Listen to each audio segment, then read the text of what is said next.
Are you guys in curriculum hell like I am for next year? Because I feel like I'm in this like research crazed mode. I am up constantly researching. I am looking up videos. I am trying to find our best fit for our 5th grade year. Usually I've done this by now, but this year I'm a little bit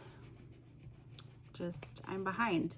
Not that we're starting our 5th grade year anytime soon. We're not starting until July, but it's just the whole like mindset of what do I want to keep? What do I want to get rid of? What new things do we want?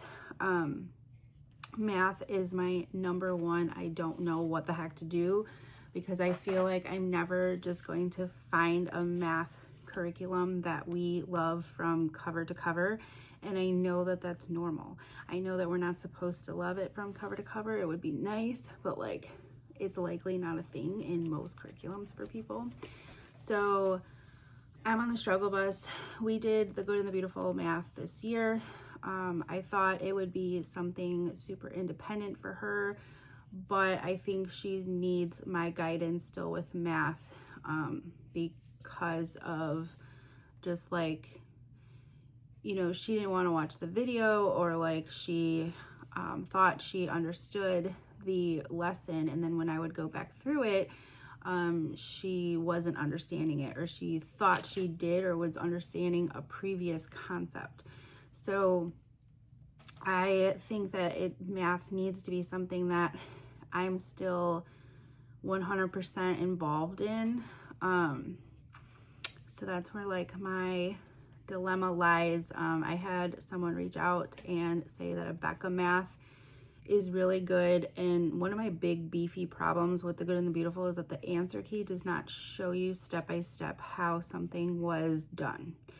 So if it just gives me an answer in red without how they got the answer in red, it's not an easy way for me to then explain to her how the answer was done, especially if I'm not a math whiz, you know, like I don't necessarily understand all of how math works. So for the most part I do, but for some stuff I don't remember some of these things. So the answers are nice, but it's also nice to know how we got there or what lesson we can revert back to redo if we're having trouble. So I know that Saxon does that, but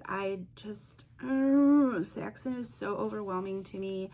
I know a lot of people love it. I know a lot of people love Nicole the Math Lady, but it's very, very, very black and white.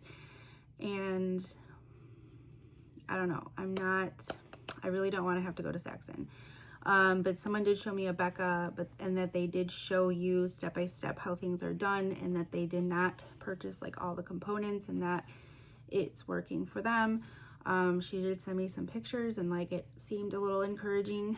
So maybe we will retry Abeka math. I might get a sample if I can find it, if they offer that, and try it out.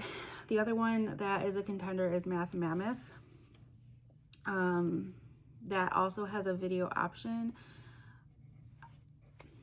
I don't know anything about Math Mammoth. I've heard it, I've seen it, I've just never looked at it in person or in my hands. So it's hard for me. I will also probably be going and getting a sample of that. I've heard though that like Math Mammoth and even Abeka can be kind of advanced, and I'm not sure that in our homeschool that math is an advanced thing for us. So I don't know. Then I thought about CTC math, which is all online, and that would take a lot of it off of my shoulders. But I'm just like, I don't know. It's kind of pricey. I'm not sure. If you've done any of these 3 maths, I would love to hear your input. I was also looking at BJU math.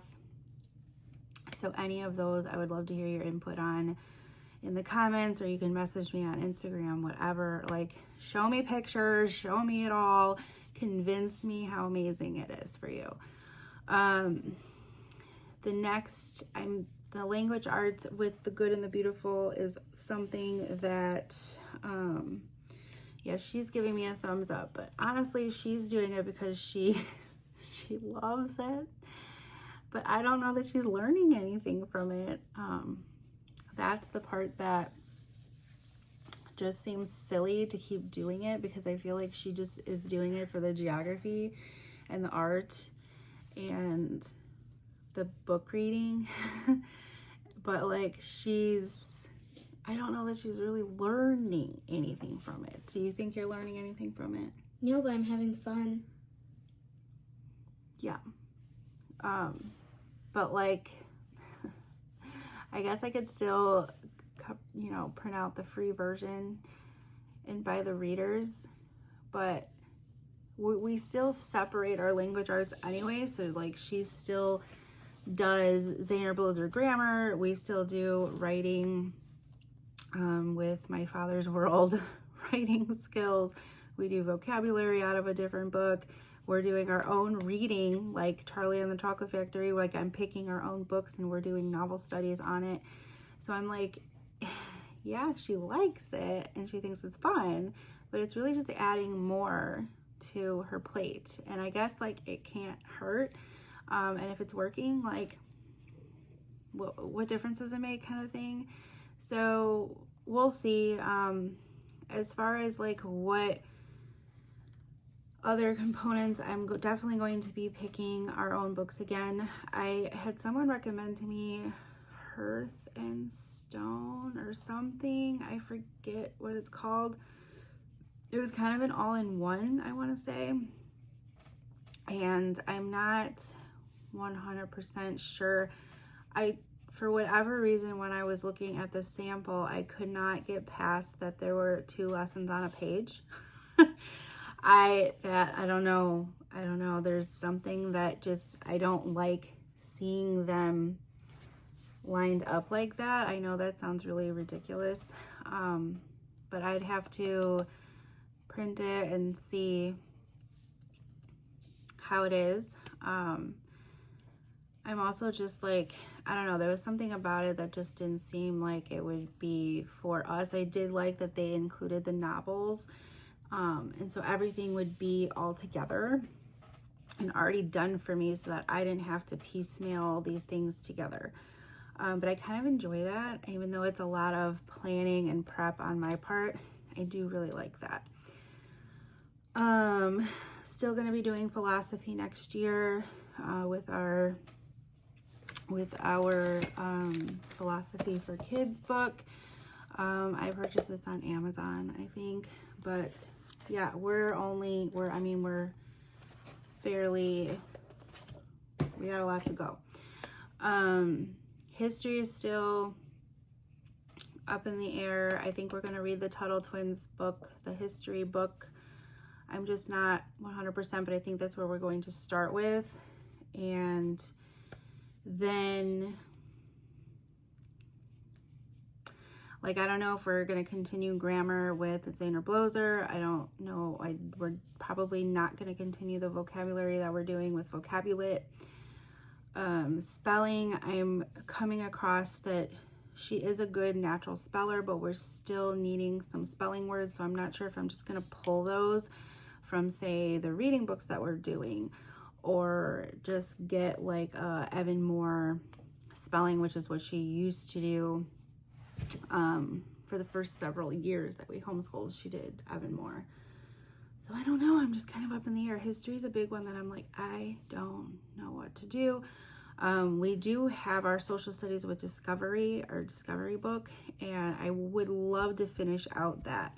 I'm not sure, that might take us into maybe a couple months into fifth grade, and then Tuttle Twins. We'll see. Science. I think I'm gonna, like, we have finally gotten into the flow of the Good and the Beautiful science units. And I think she's finally at the age where it's not just like going over her head, and that she's able to absorb the information, understand it. I do like the new formatted layouts of them. I feel like it's way less prep work and easier on me to teach it. We are completing our space unit today, and it went really well. I really enjoyed it. I have a couple more for on my shelf back there that we might do next year, because I already have it, and I find like I need to start using the things that are actually on my shelf. Imagine that. I also we have poetry that I would like to dabble in a little bit more in 5th grade. No like curriculum that I have for it, but it's just out there. I was also looking into Torchlight, I want to say. That could be a potential option as well. I've just like, I'm all over the place because I'm on and I'm looking up all these videos, and I'm looking up 5th grade curriculum hauls or choices and language arts choices, and I'm going down in the rabbit holes on so many things. And I'm like, okay, but then I'm like back to what is working for us. And I know that me picking out our own individual readers is working for us because we've enjoyed so many books, and it's been really fun. And it's been an easy search on Teachers Pay Teachers to find like a novel study on it.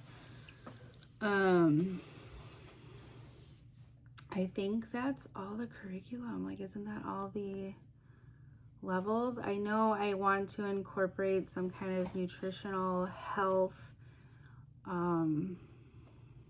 my body kind of component in 5th grade, as we're getting closer to middle school and our bodies are going to be changing and all of that jazz. I have a few resources for that. I think I have the maturation unit from The Good and the Beautiful that we were supposed to do this year. We just didn't get to it. So I have a lot of options, but I think my biggest struggle right now, like I could handle pretty much redoing everything that we have here for this year, but math is up in the air, and it seems like it's been up in the air since 3rd grade. So I actually read someone say that they piecemeal their math by going on their state's website, looking what is required for the year, and then piecemealing with like just workbooks, like so that you're not just like, because they can't find a curriculum that they love either, and that's working for them. So anyways, these are just my rambles on what I'm thinking for next year's curriculum. Obviously, I'm not going to have my choice videos for a little while because I just cannot figure it out. I would love to hear what you're going to be figuring out for next year, though. If you have any solid recommendations for me, leave them down in the comments. If you're new here, I'm Nikki. I'm a homeschool mom to an only child in 4th grade. And I would love if you subscribe to my channel and hit that bell for future notifications. And I'll see you in my next one. Bye.